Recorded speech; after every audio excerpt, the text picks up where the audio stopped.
Welcome to the Work Smart Hypnosis podcast with Jason Linett, your professional resource for hypnosis training and outstanding business success. Here's your host, Jason Linett. Welcome, everybody. My name is Jason Linett, and this is an event that's going out, first of all, to the Work Smart Hypnosis community. It's a free community that runs online, and with permission, we're actually sharing this a number of different places. So for those of you that I might be new to, let me just give a quick reference that these types of live stream events, these hypnosis workshops, are something that we're doing on a more regular basis nowadays. And I've got something that's going to make it really easy for many of you to keep track of these events as they happen, which is very simple. If you're watching me right now, you can see on the screen there's two options. You can pull out your phone if you're in the US and Canada and text the word SMART to the phone number 844-277-6278. Yes, that does spell 844-27-SMART. So if you text the word SMART to that toll-free number, 844-277-6248, that'll get you onto the VIP list to let you know of upcoming events. Those of you outside of the US and Canada, it's a little funny with text messaging, so option for everybody really, is go to worksmarthypnosis.com/smart. We call that the VIP notification list. That way you'll know as these events kick off. The topic of today is something that I'm joined here by Dr. Richard Nongard. Before I let him jump in and do a quick introduction, it's that I posted something in my Work Smart community a little while ago, and it was around the question as to what do you do when your session's not going the way that you want? And Richard and I connected this morning and we're chatting about this. And it became, you know what, let's hop on and teach in real time. We've got 4 specific methods that we are about to dive into. Though, Richard, I'm going to toss this over to you. And for those that don't yet know you, introduce yourself. Well, it's good to be here. Most of you probably do know who I am. For those of you who don't, I am Richard Nongard.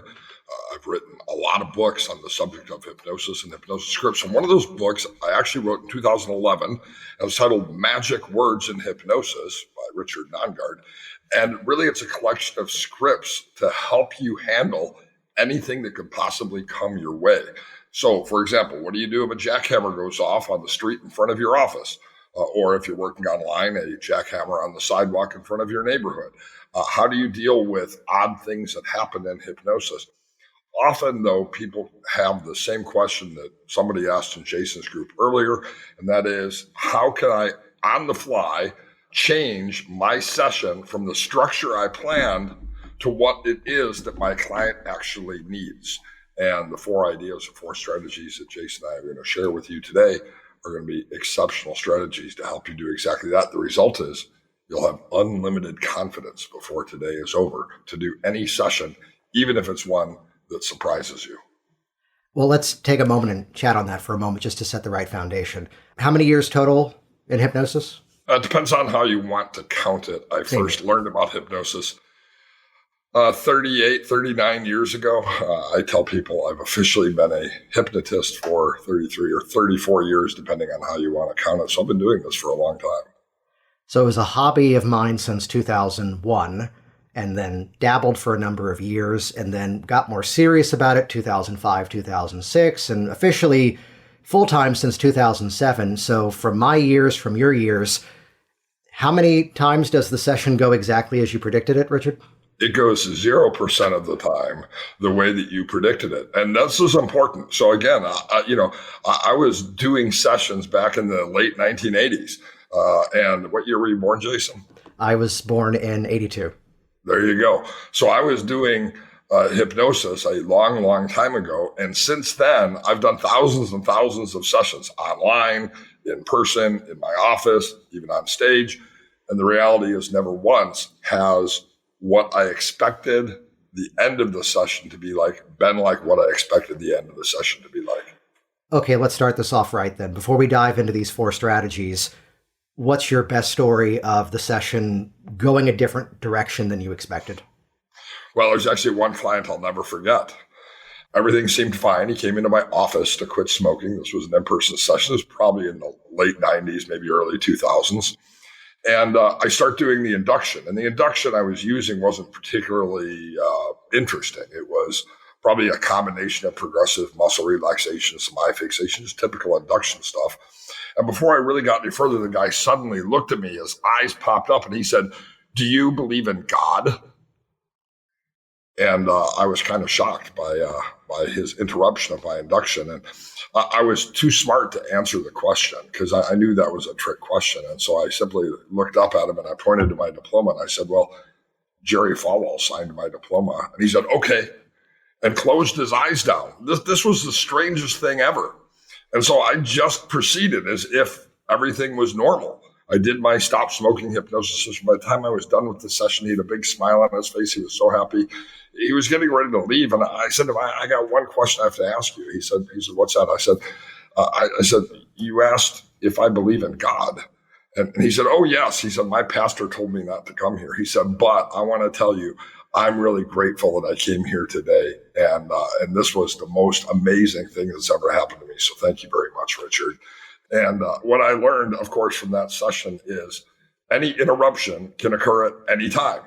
And having the right answer and being able to go with the flow is really something that's essential. And frankly, we could have retitled this workshop today, Jason, the 4 strategies for going with the flow so that you have confidence in any situation. I think we actually called it at least 2 different topics as I announced this one. So there's version 3. I had forgotten the story that I'll now tell, which, by the way, the kicker to the story is the person who cleans your swimming pool is Jerry Falwell Jr. Too soon? We'll keep going here. But it goes to, also, oddly enough, another stop smoking session. I used to do it over the course of these multiple meetings, and the shape of this appointment was she's like 60, 70 years old, and it's the second appointment. And she comes in, and the first thing out of her mouth is, "This is amazing. I've never gone for more than 3 days without smoking. It's been 2 weeks. This is a miracle." And I look down, and I'm thinking at first, it's a little too warm. I used to be in the Washington, D.C. area. It's a little too warm for her to be carrying like this scarf. And I look down, and now that I tell you this white fluffy dog's name was Fifi, whatever image you just created in your mind, that is exactly what the dog was. And by the way, male dog named Fifi, we'll just put that out there too. And you need to understand it's about 104 degrees outside, and I can't leave Fifi in the car. And I'm hearing this, and on one side, she's already said, "I've quit." And this is the session where it's now ego strengthening, ratification, bringing everything up and building resilience. And part of me is now going, okay, she's quit, and she's going to insist the dog is here. "Oh, yeah, there's a blanket that I was meaning to take home. I was going to wash it tonight anyway. You can just let the dog lay on the blanket." Oh, no. Fifi has horrible separation anxiety if he's not on my lap. So I'm now doing the session, and Fluffy's now sitting on this woman's lap. This is when I was doing everything in person, and I'm about to reach over and do like the moment of a Dave Elman induction where you pick up the arm and plop it down. And as I reach, and as I made contact, this was nothing new. We had done this in the first session, but Fifi wasn't there. I just see the teeth and I hear, "Urgh," and I just think, don't do that this session. And so many different other things were going off, whether it was noises in the hallway that then the dog started barking at. And I kind of throw that into that sort of Navy SEAL style of training, that after that, throw me anything. We got this. This is going to become a whole lot easier along the way. So we share our horror stories, and I'm sure we've got worse if you really let us rant on this long enough. Yet let's start to get into some of the strategies that we're going to be sharing here. I'd give a quick mention that Richard and I have not just one event that's coming up soon. We've actually got 2 of them. We do a training certification program together. It's the program that we call Work Smart Hypnosis Live. And we've announced it in a slightly different way than normal, which is that typically we would ever say, "Oh, here's the next one." Yet because we alternate the times, some of you are in the US and Canada, and then some of you are in Europe, which means if we do a time that's great for all of you, then it's horrible for those of you in Asia, Australia, and New Zealand. But then when we do one that's in the evening for us, it's gorgeous because it's like as the sun is rising in the morning down under. And yet then on the other side of things, it's like middle of the night in Europe.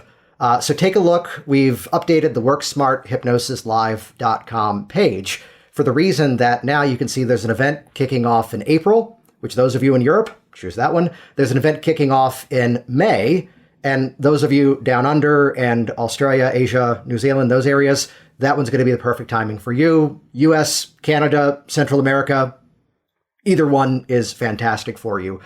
It's interesting to point out, though, that it's an event that not everybody who's going through it, even though it is a certification program for the ICBCH, about half the audience are people that are, yes, brand new, and like this is the first training that they're doing.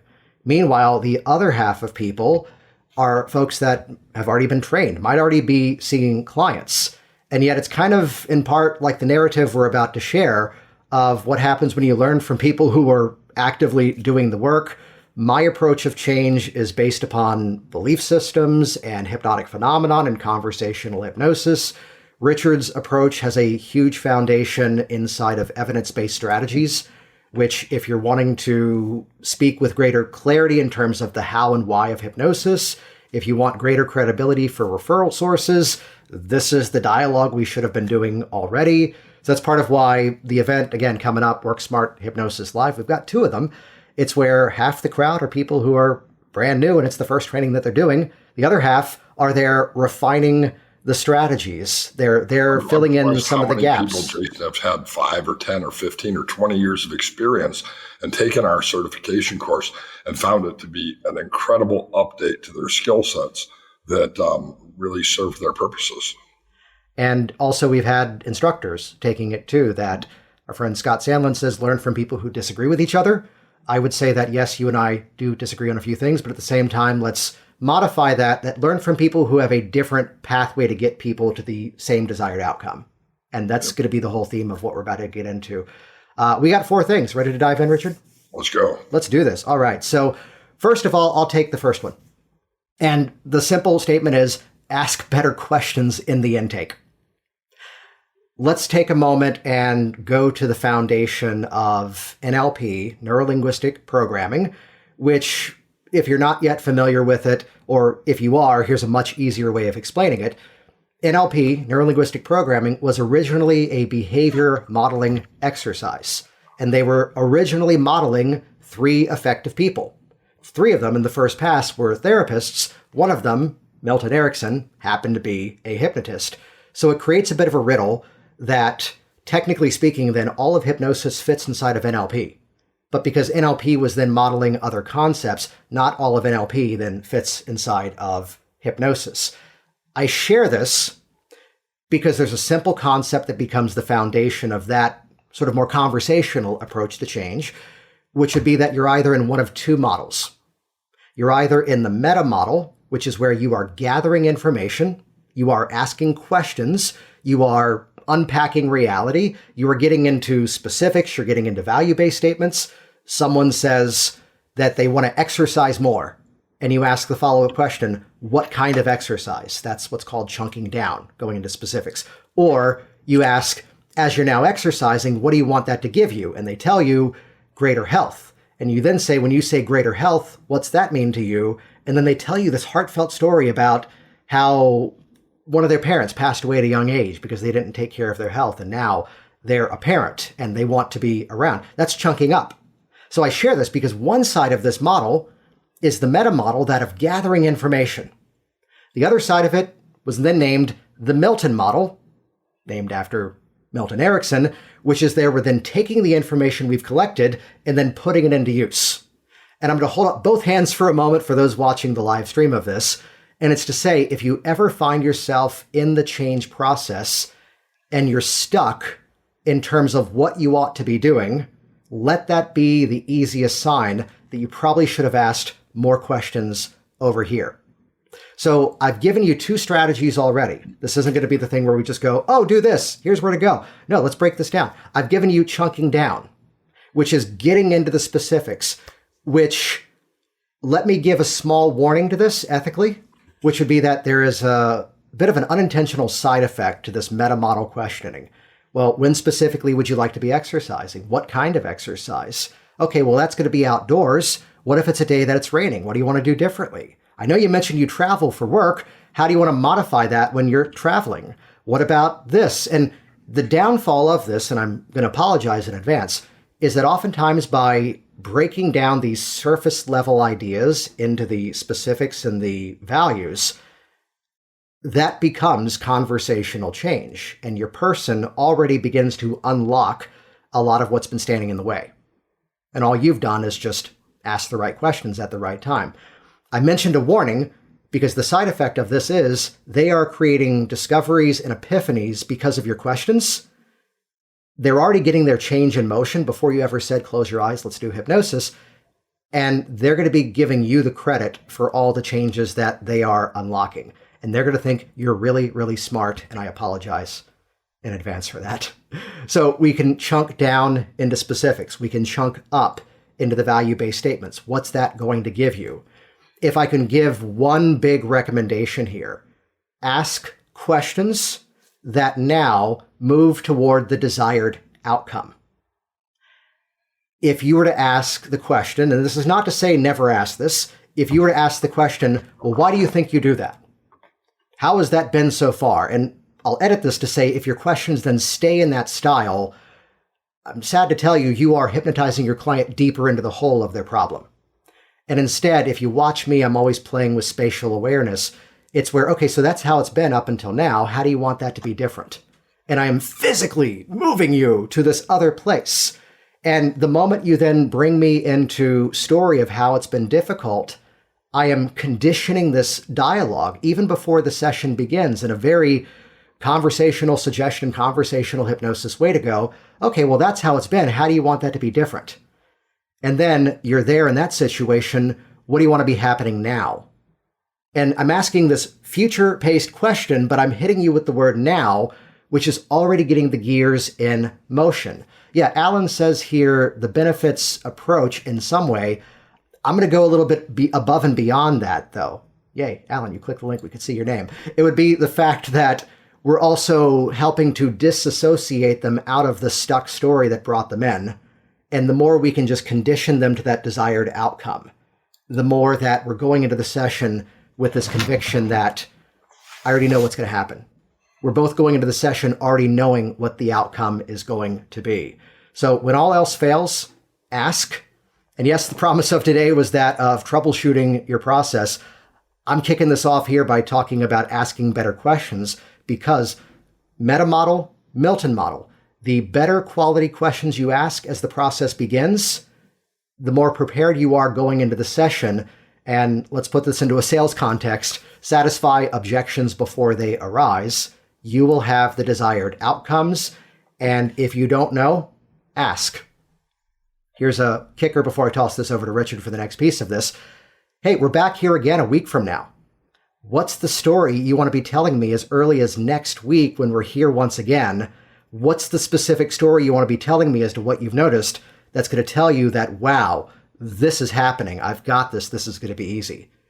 And this is genuinely one of those, they write the script for you. And yes, I'm using the word loosely here because it's based upon what they've shared and not what is printed in a book from 40, 50 years ago.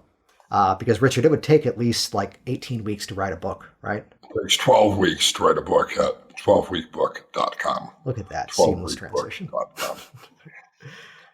We might go slightly out of order here. I'm going to go into my second piece of content here, and I'm sure Richard will swoop back in for his other two pieces. We'll just go Jason, Richard for the format. See, we obviously planned this because what do you do when your session doesn't go as planned? Well, first of all, it's only a mistake if you say, whoops. So here's the other thing I was going to share, which is that this is a big focus and this is my soapbox of hypnotic change work. The best example of this is the question would often pop up. There's a running gag. The event that he and I do together now, Work Smart Hypnosis Live. If you haven't yet heard of it, go there, watch the video tour at the top of the page. You can see the details of the upcoming events. You can see the stories of people who have gone through the class. Some might be faces you recognize. The biggest thing that comes out of this is that it's usually by the second real-time part of the event that people start to ask the question about, well, could I do this? Well, could I do it that way? Could I do the technique this way instead? Could I do the technique this way? And there's this running gag that establishes where now the official answer is Of course you could. Test it out, see how it goes. Or something would happen where the question would be about, well, you can't use this technique in that format.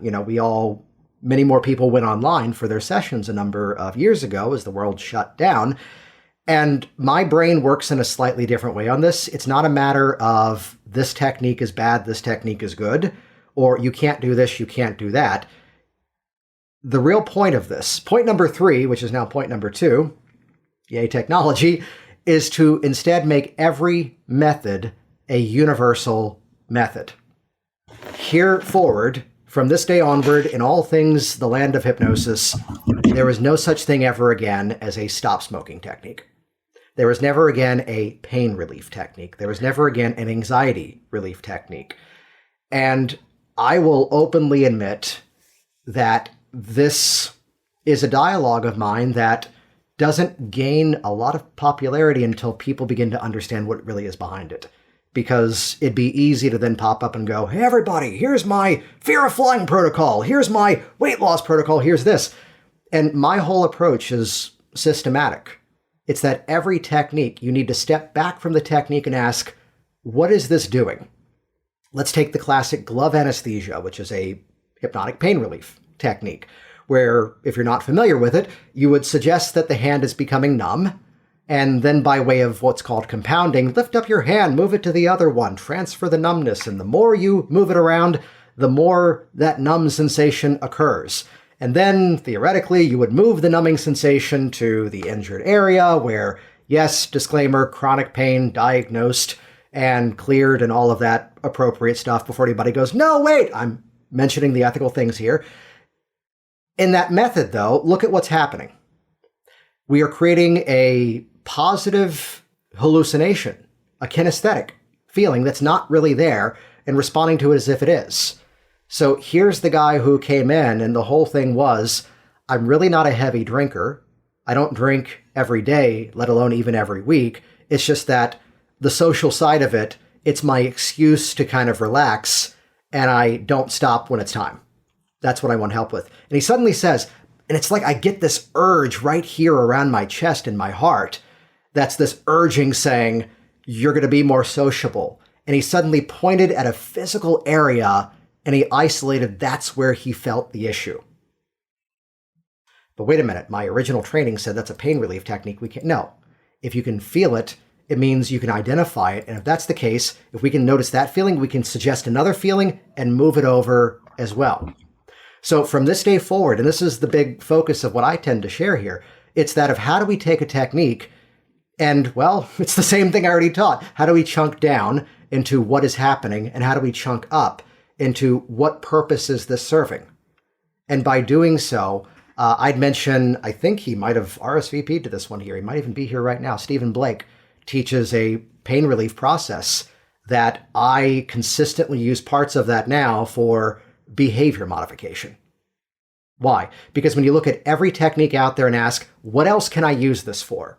Suddenly, it becomes less. Richard and I, oddly enough, have the same background. We both have a background of close-up sleight of hand magic. It's not a prerequisite for the class that we do. Wow. Don't reveal how that worked. It's a trade secret. Otherwise, we're going to lose our badges.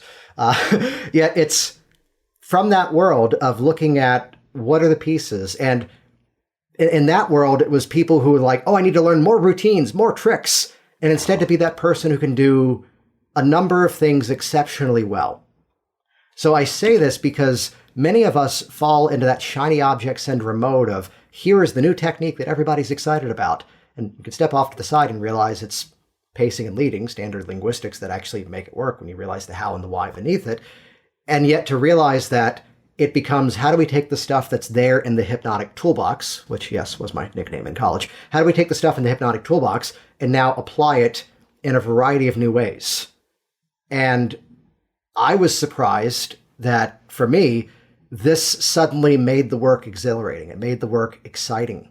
I was reaching a place where I was kind of burning out at one point. And it was this revelation to go, the artistry is in the customization to the person in front of me. The artistry is the ability to seamlessly move. Parts therapy as a category. And I might be moving from this variation of parts therapy to this more kinesthetic one that I do, to perhaps from an NLP model, a 6-step reframe, which I do in 4 steps because we don't need all 6 in my opinion. And by doing so, it's the seamless transition because we can look at what are the methods that are there. And I've got to say, Richard has 2 techniques he's going to share that are exceptional. And I will say, this is what I found to be that confidence breakthrough for so many people.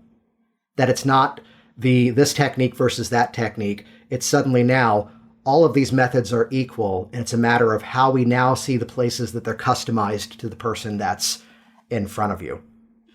So now on to content piece number 3, which was previously number 2.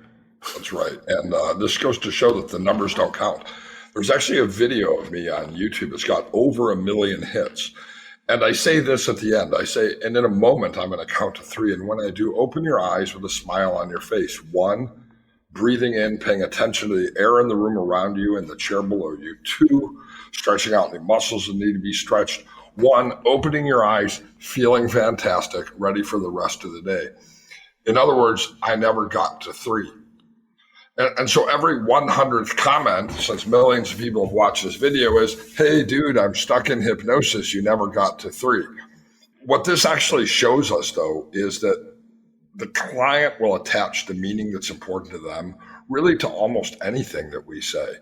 And so clients have a lot easier time adjusting to interruptions or changes than we do as the hypnotist.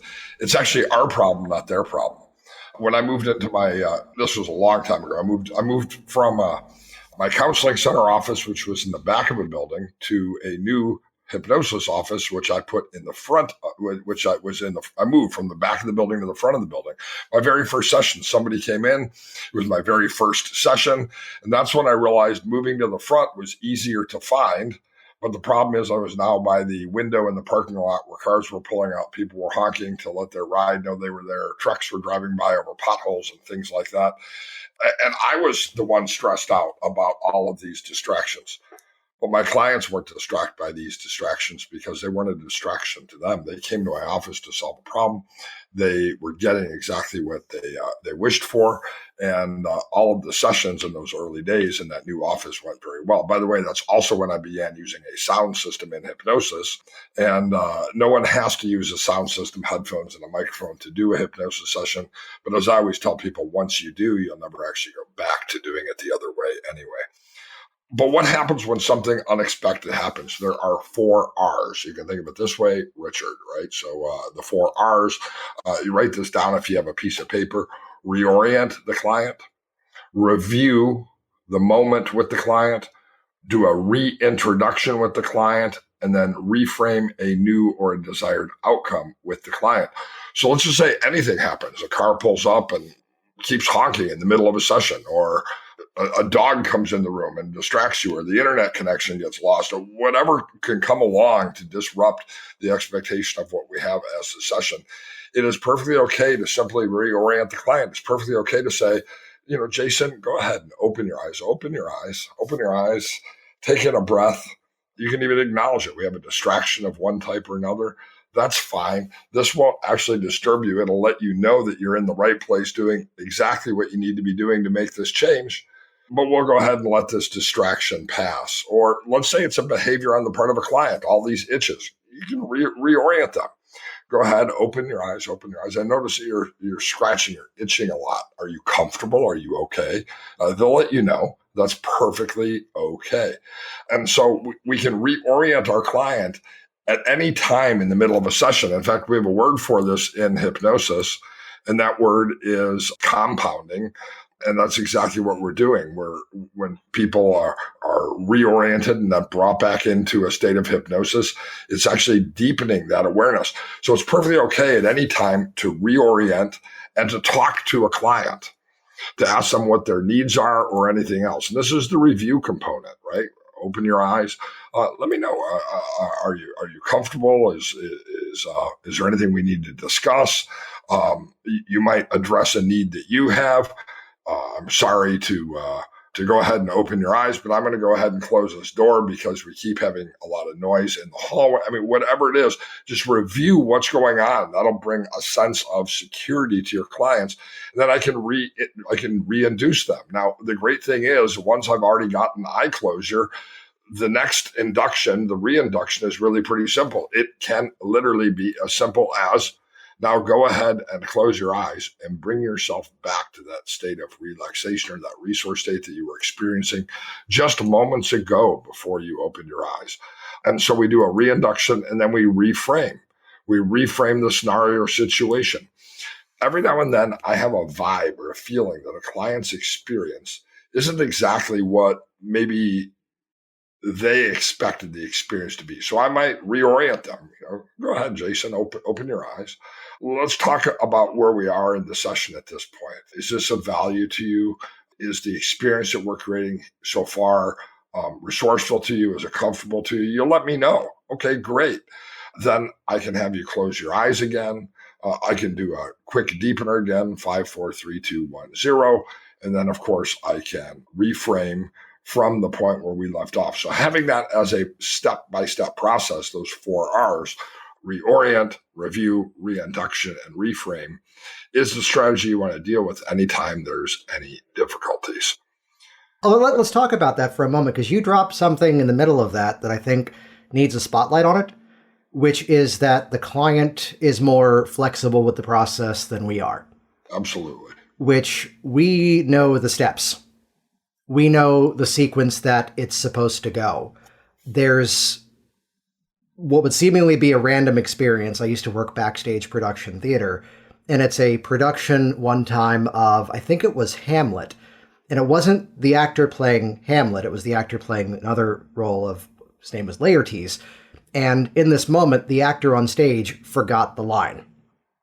And whether this was the right thing to do or not really doesn't matter, because show must go on, is that there was another actor in the audience who knew the play and yelled out the line, and the actor on stage actually goes, "Thank you," and then kept going, and there was this quick applause, and the show kept rolling on.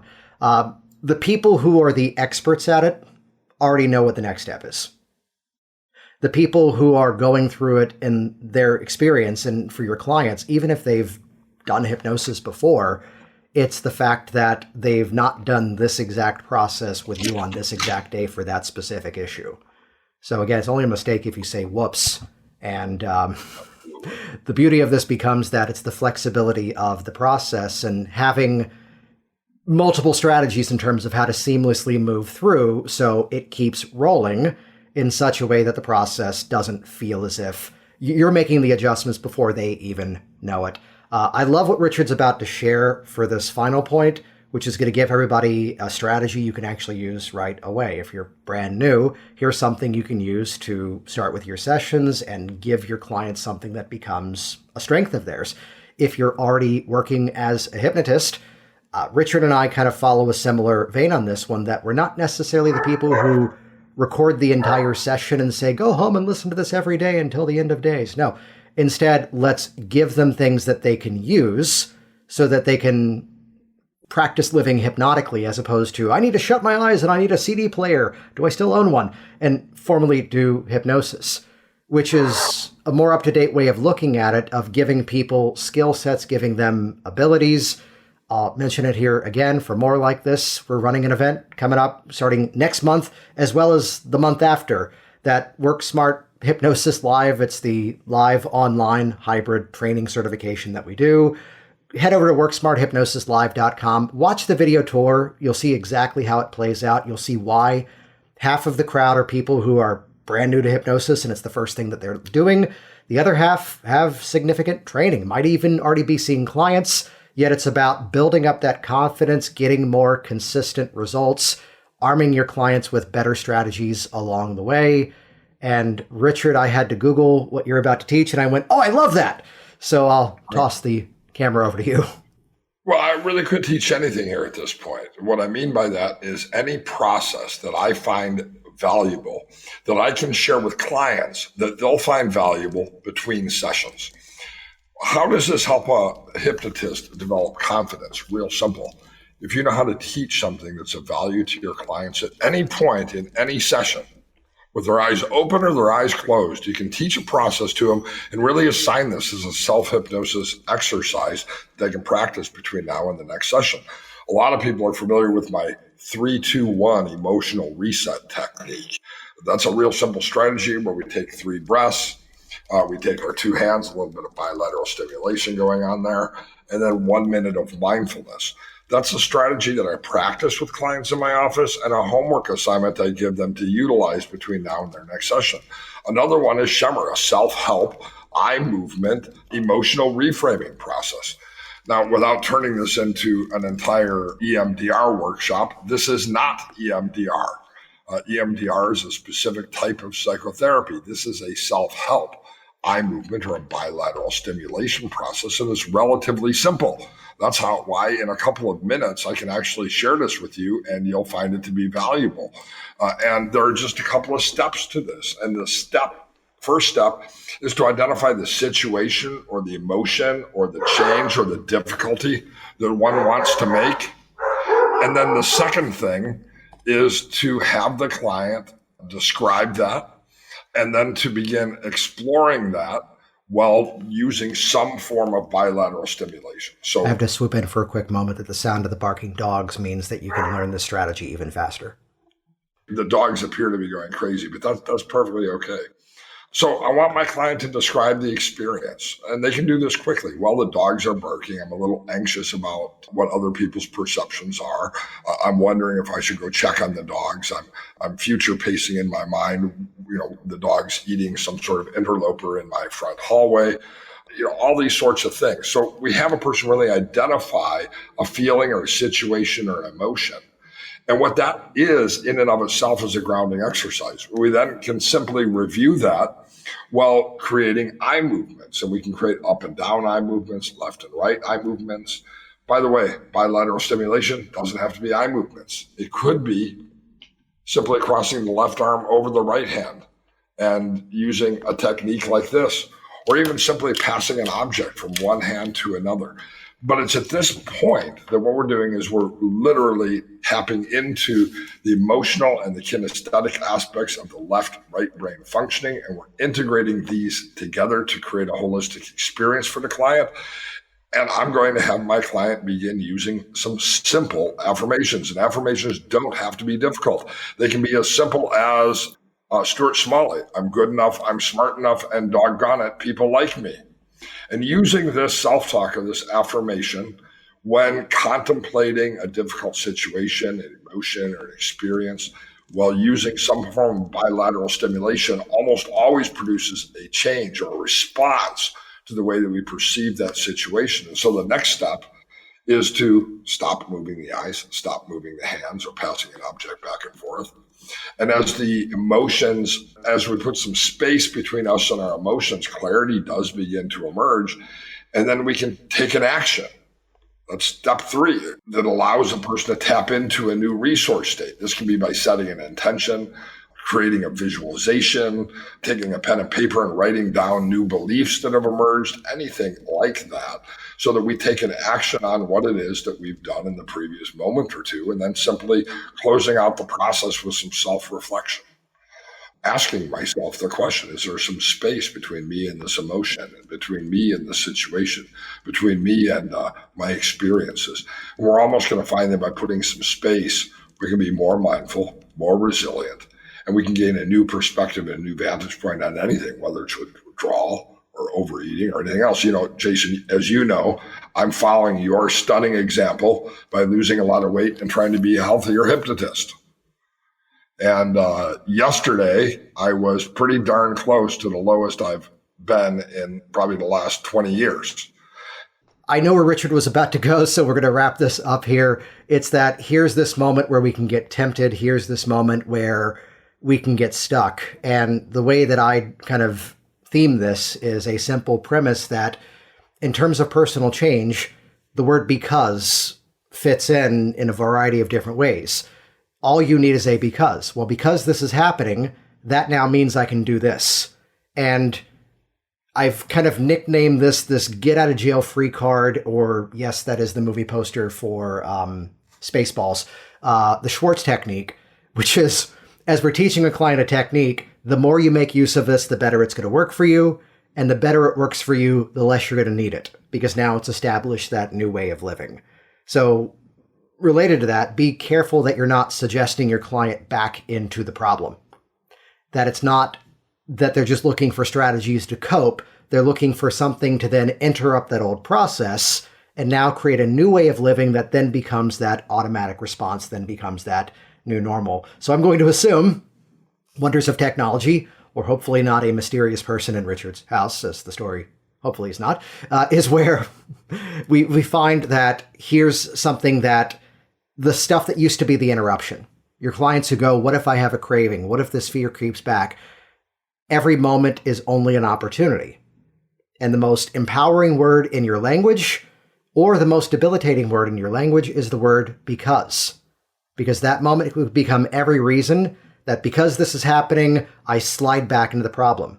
Yet the better we can arm our clients, that moment becomes every reason that because this is going on, it gives me the opportunity to be resilient, live inside of my change, and move forward. Which, side note, I'm actually out of the country next week, and I'm thinking of a person who started working with me back in February for hypnosis, for weight loss. And it was, oh, I really want to do this, except I'm going on this trip in a few weeks, and just when I go on vacation, it's this all-inclusive resort, and here's how I normally end up eating, and I don't want to lose everything I've done with you, let me do it afterwards. And it just took a question to go, okay, that's option one. Option one is we just do this later because here's what's coming up. Option two, I'll just ask a question. What if the fact that you're going to have all of these opportunities in front of you becomes the reason that it's not this all or nothing experience? That you're still able to enjoy the trip, you're still able to indulge appropriately.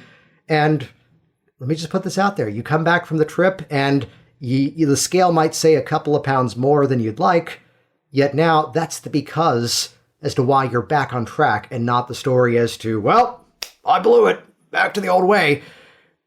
And instead, this is what happens as Richard was sharing this methodology of how do we interrupt that pattern and establish a new one. We're going to keep these most often around 45 minutes. So I want to thank all of you who are joining us here live. And two things to do. One, if you want to have more alerts, more notifications as to when we're going live and sharing content like this, I'm going to be bringing on some other guests along the way. We'll mention this one more time. On your phone, US and Canada, if you text the word SMART to the phone number 844-277-6278, yes, that does spell 84427-SMART because it was available. That will put you on the notification list to get text messages right before these go live.